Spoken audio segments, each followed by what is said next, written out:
हर हर महादेव, राधे राधे, जय श्री कृष्णा। और एक जनी हमसे पूछत रहिन कि तोहार शादी इतने जल्दी काहे हुई बा।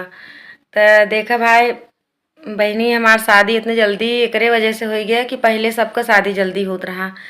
और हमारे पापा के ऊपर इतनी बड़ी जिम्मेदारी रही ना कि पूरा परिवार का जिम्मेदारी, पूरा सबका शादी विवाह घरे का सब कुछ उन्हीं के ऊपर रहा, उन्हीं देखत रहन। तो एकरे वजह से उन ई सोच के हमार शादी ना करन कि हमरे एक ही बिटिया बा।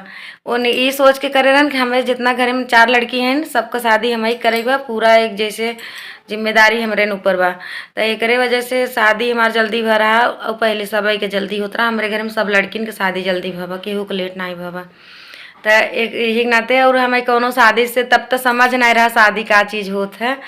त वहाँ समय तक कुछ एकरे विषय में कुछ भी ना ही अच्छा खराब समझ में आता रहा, लेकिन आज भी कोनो हमें तकलीफ नहीं बा ना। हम कोनो भी तरीके से हमें कुछ दुखी है, हम बहुत संतुष्ट है।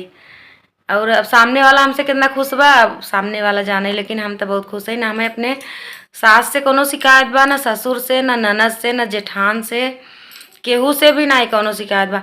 और आज तक हमने अपने परिवार का कभी भी बुराई करे है। बस हमार महतारी हमें यही मंत्र दे रही कि बिटिया नैहरे के बात नैहरे में रहे, चाहे ससुरे के बात ससुरे में रहे, चाहे कभू भी कौनो बात अगर बिटिया नैहरे में बताएं तो समझ ला कि वो घर फूटा।